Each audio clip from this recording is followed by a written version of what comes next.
Wake up and be in love. Be in love with life. The idea of living on this planet. I have a chance, like not a lot of people don't have it. I travel around the world. I've seen so many different countries. I've seen this planet in so many beautiful ways. And I've come to another understanding in my life, which is my understanding from a biological point of view. And that is, I perceive this planet as heaven. That we were born into heaven. We don't die and go to heaven. We come into heaven. The heart is the center of everything. And people talk about the physical heart, okay, but if you go back, what they're really talking about is this heart, the energetic heart, the connection out there. And you look at all the things, all the symbolism through the ages and still today relating to this. Open heart, heart of stone, broken heart. You look at all the phrases relating to the heart, and it's because this is the center of everything. Do you know that the heart is the biggest electromagnetic field, most powerful electromagnetic field in the body? And this, when it's open, dominates the head. I recognize something I never knew as a biologist until I started to understand the nature of how the brain, the membrane of the cell worked. I didn't believe in spirituality. I was, genes, proteins, cells, that's all machines and stuff like that. I since have seen the mechanism where our identity is not even in here. Our identity is a broadcast. I have receptors, you have receptors for an identity. No two people have the same set. They're called self-receptors of all, that's a hell of a name, self-receptors, receivers of self. Well, it is, it's a broadcast. My identity is picked up on the surface of my cells. I have these antennas, like a combination lock. You have a set on your cells, but we don't have the same set. We may have some overlap, but not the same set. No two people have the same set, meaning I can't take cells or organs out of my body and put it in anybody else because they have a different self, and the immune system will eliminate it. I said, well, where's the self? The immune system recognizes it.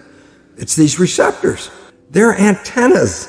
They receive a signal from the environment. So my identity is something being picked up from the environment played through my cells. What do people say all the time? What does your head say? Okay, what does your heart say? And they say very different things. And when this opens, everything changes because you change. Everything about you changes. It's what happened to me a long time ago and changed my life. What I would say is ditch the bloody labels. Stop identifying with labels. They are a brief experience. Even your name is a brief experience. You are the consciousness having the experience. So when someone says to you, who are you? You are all that is, has been, and ever can be, having an experience. What you call yourself, if you meet someone and people say, who are you? They'll give you their name, they'll give you their job, they might give you their family background, their family history, where they went to school. That's what they're saying they are. Who are you? But that's just what they've experienced. Who am I? All that is, has been, and ever can be, having an experience called David Icke. Very brief, very interesting. If I die, which is the thing that really hit me, it said, well, the cells and the receptors are gone. Yeah, but the broadcast is still here. The broadcast. So if another embryo shows up in the future with the same combination, then I'd be back on the air again, but in a different body. And that what we do is an exchange. And, as a scientist, when at that moment that I said, oh my God, I'm an identity I'm a broadcast. And I said to myself, why have a spirit in a body then? Why not just be the spirit? And my cells, being quite humorous, I think, responded by saying, Bruce, if you're just a spirit, what does chocolate taste like? And then it hit me, I said, oh my God, all of our senses are mechanisms. Eyes, ears, nose, taste, touch, they convert our world into sensation.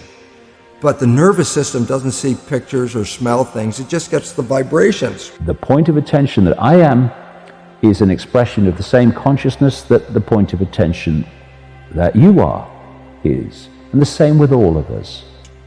And Remember I said you could put wires on your head and read your brain activity? Well, there's a new device, not electroencephalograph, magnetoencephalograph. The difference is the probe is out here, and I could read your brain activity out here, which all of a sudden says, oh my God, we are converting our experiences into nervous system vibration. The communication is all vibration, electromagnetic vibration, and we broadcast that. And I said, well, where's it going? I said, well, going back to source. A spirit cannot taste chocolate. It doesn't have taste buds. It can't see a sunset. It doesn't have eyes. But if I get into this virtual reality suit and have all these experiences, my nervous system translates them into a vibration and they go back to source. But that's the pleasure and the creative aspect. That's why I look at it as heaven. In a body, I am creative. I can build, I can move, I can do things, I can sense things. And as I realized, oh my God, we came here to taste the chocolate. We came here to see those sunsets and that. And all of a sudden I realized, boy, my programming in the first 7 years as a male offset that. Because what did we learn as males generally? Not to be sensitive. And I go, well, that's right away the difference between women and men. Women are allowed to be sensitive. We have shut it off. Why? Well, if you're going to be a soldier, you can't be sensitive. So we have been programmed to be insensitive. Of course, that makes a crap relationship with women who are sensitive because they look at, oh, you're an insensitive lout, you know, and it's like, that was my programming.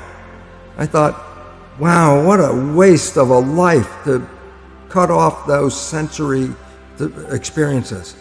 And so one of the things I learned after, the cells taught me was go out and taste it and touch it and smell it and feel it, and if it's good, do it again. If you don't like it, don't do it again. This is an opportunity to experience the planet. But most of us shut off our experiences of programming.